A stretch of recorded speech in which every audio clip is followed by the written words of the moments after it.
Greer is with us. Greer Grammer, who's famous because her father crashed her wedding. He wanted his takeout. He wanted his takeout. She's starring in the 5th season of the MTV series Awkward. So this season, it's all about the character. This is the final season. The characters are going through their final year of high school, which, of course, wouldn't be complete without the senior prom. I'm really sorry for leaving you alone. That was not charming. You pulled together the most original prom that any of these Conrad clones will ever see, and I love you for it. Aww, that's so sweet. Hey, listen, this punch is great. Thanks. Delicious. Hey, someone cast a spell over prom and made it enchanted again. Bibbidi bobbidi boos. Huh? Huh?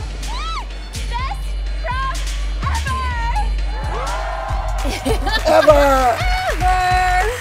Awkward. Did you set off those fireworks last night? That wasn't you, was it? No, that was not me. No. How are you?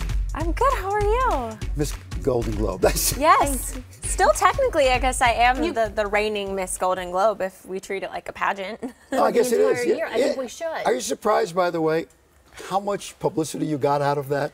Yeah, I mean, definitely. It was very shocking. Like my name on my Google alerts was just every single day coming up with something. It was 5 things you need to know about Greer Grammer. Yeah, there were a lot of 5 things, and some of them were similar, and some of them were totally different. But it was always fun to check and see what people were saying. Were they right? Knew.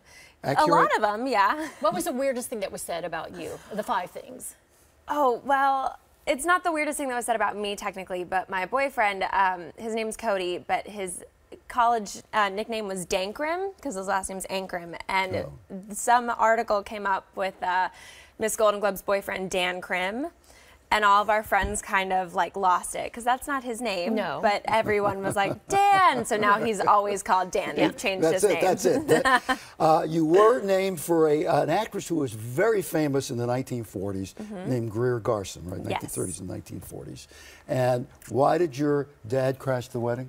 He wanted his, well, it was a Sunday night. I was there, right? You were there. Okay. You gave me away, basically. But it was one of his favorite restaurants, right? And he just needed his takeout. Yeah, my dad loves Taverna-Tony's. I mean, I think everyone in Malibu loves Taverna-Tony's. Right? It's delicious. It's where you go. All right, so your dad is Kelsey Grammer, and everybody knows Kelsey, and everybody knows what a great actor he is. Everybody knows his story. He's been through everything in life possible.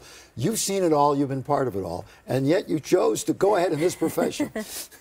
Yeah, you know, I always say that I think I honestly probably would have been an actress. That's my favorite photo.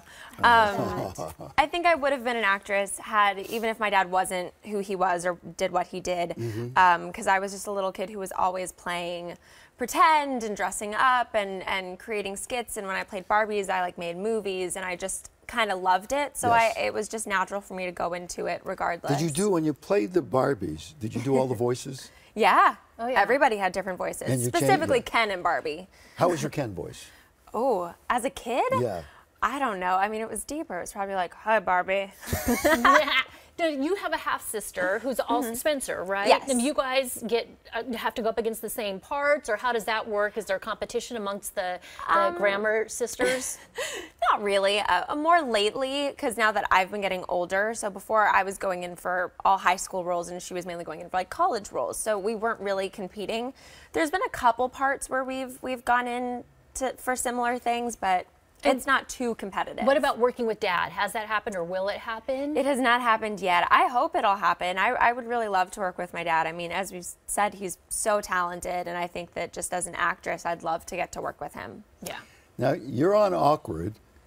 You are a full-fledged cast star member of the show. But for 3 years, you were... I was recurring. So how does that work? Well, Lissa, my character, was originally just brought in as a guest star, possible recurring for the pilot. And they liked my chemistry with Molly Tarlov, who plays Sadie, and Brett Davern, who played Jake at the time, who our characters were dating. So they just kind of wrote me in more and continued to write me in more and kind of treated me as a member of the cast. And I think when they finally realized we really like Lissa. We love her storyline. Like, let's just make this permanent, which was so awesome. That's what kind of happened to me here with Steve. I just don't go away though, and I just like I just kind of hang on for dear life. The brown hair. What are we? Is this for a role or is this for what? It was for a role. I did a movie for Lifetime called Manson's Lost Girls about Charles Manson, and I play Leslie Van Houten. Wow. Yeah, which was really interesting and cool for me. So totally different from Awkward. So they made me dye my hair because Leslie had very brown, dark hair. It's kind of lightening up though, as we shot it about a month ago. And then I decided to keep it brown for the OC musical where I'm playing Summer Roberts because she was brunette. A musical based on the television show OC. Yeah. The OC.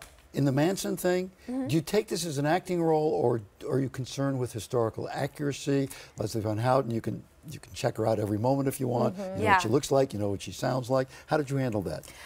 It was definitely difficult. I tried to sound like her as much as possible, but to an extent, I didn't get to really dive into learning how she spoke. But I kind of took similar ways that she kind of talked and helped that out. But I just really had to do a lot of research on her and what she was like before the murders happened, because the movie takes place on the ranch about a month before the Tate murders and the La Bianca.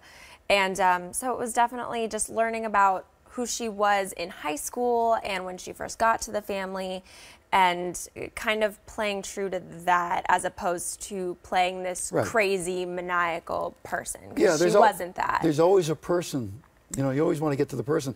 And as you know in acting, nobody plays somebody who's doing a bad thing as a bad person. Yeah, exactly. You have to, you can't do that. Okay, thank you so much for being with us. Thank you. We really appreciate it very, very much. Season 5 of Awkward premieres Monday night of MTV, the final season.